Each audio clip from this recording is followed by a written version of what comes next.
A'maru ummati, usia daripada umatku, kata Rasul, ma baina, hanya di antara sittina wa sab'ina sana, hanya di antara 60 dan 70 tahun saja.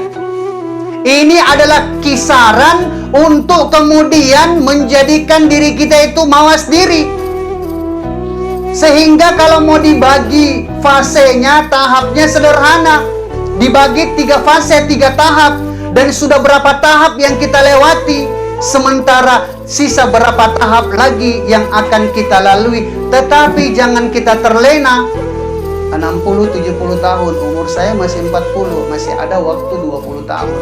Masih bisa senang-senang dulu, masih bisa tenang-tenang dulu, masih bisa foya-foya dan sebagainya. Masih bisa maksiat, teman auzubillah. Maka Rasul kemudian menjelaskan, inna malakal mauti la yanzuru fi wujuhil ibad kulla yaumin sab'inan nadhara. Hati-hati kita.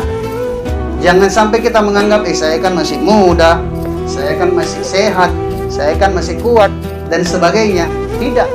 Rasul menjelaskan, inna malakal maut, sesungguhnya yang akan memutuskan kelezatan, yang akan membuyarkan segala angan-angan, yang akan menghilangkan semua harapan, yakni malakul maut, malaikat pencabut nyawa, Israel. La yanzuru. Kalau lamnya itu ditaukidkan, maka fi'il mudhari yang mengikutinya pun juga adalah taukid. Taukid itu dalam bahasa Bugisnya dikatakan mapannasa. Sungguh, benar-benar, dan pasti senantiasa siap siaga. Kalau ada pasukan yang paling siaga yang kita kenal, mungkin Densuska ataupun Brimob dan sebagainya. Kalau ada pengintai yang kita tahu, yang paling detail sekelas CCTV, maka ternyata Israel jauh lebih selektif, jauh lebih waspada, jauh lebih berusaha untuk mewanti-wanti kita semua. La yanzuru fi wujuhil ibadah. Tidak ada satu orang pun yang terlewat daripada intaiannya malakul maut. Jangan sampai kita punya persepsi, repot sekali itu malakul maut. Kalau ada orang mati di Amerika hari ini harus ke Palopo, kemudian besok dia harus ke Thailand dan sebagainya. Tidak. Malakul maut Israel kalau melihat kita, menengok kita, seluruh manusia yang ada di dunia ini 7,5 miliar, itu seperti kalau kita menghadapi 1 piring nasi. Jadi cuma 1 kali tangan saya, satu kali lepak saja bahasanya, ada yang salah biasa, dicampakkan tangannya, mati semua kita. Tidak perlu repot harus terbang ke sana kemari beli tiket, pakai paspor, tidak. Maka yang dimuliakan Allah Subhanahu wa taala, ternyata Israel malakul maut itu tidak melepaskan pandangannya kepada setiap jiwa, meskipun kepada anak-anak, apalagi kepada orang tua. Maka Masya Allah, begitu dilihat berapa kali, kulla yaumin sab'inan nadhara, setiap hari dalam 24 jam Israel malakul maut mengancam kita, greget. Ya, kalau greget itu apa ya? Mau sekali nih begitu ya. Kalau bahasa kita apa ya, si garis giginya. Pokoknya apa ya, gemas sekali kalau orang-orang lihat. Greget sekali. Israel ingin menjemput kita, ingin mencabut nyawa kita 70 kali setiap hari. Siapapun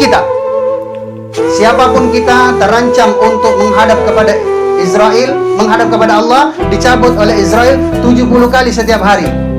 Sementara masihkah kita mau membuka celah, saya kan masih muda, masih ada di masa bagi saya untuk bisa bermaksiat, nanti bisa ya tobat. Jangan sampai Israel sudah katakan ini sudah waktunya. Kapan waktunya itu? Maka 70 dibagi 24 kurang lebih 21 menit. Intinya kita melewati masa hidup kita ini per 21 menit. Tetapi beda menitnya kita dengan menitnya yang lain.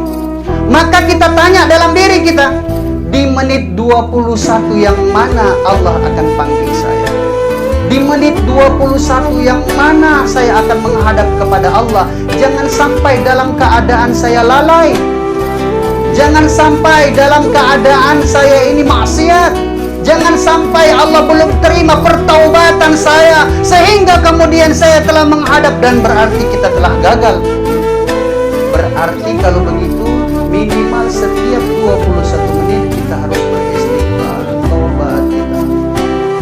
Dan inilah yang dinantikan orang-orang yang mau menghadap kepada Allah dengan pertaubatan yang benar. Maka kalau kita sadar, duduk saja di sini dari tadi jam 7.30 atau jam 7 sampai nanti jam 12 kalau saya kasih panjang ceramahnya, berarti kurang lebih 20 kali kita rancang mau mati di sini. Iya. Yang dimuliakan Allah Subhanahu wa taala, kalau kita pergi ke tempat kerja kita, di kantor, di sawah, ladang, empang, kebun dan sebagainya, 8 jam kita di sana. Berarti di sana kita terancam untuk mati sebanyak 24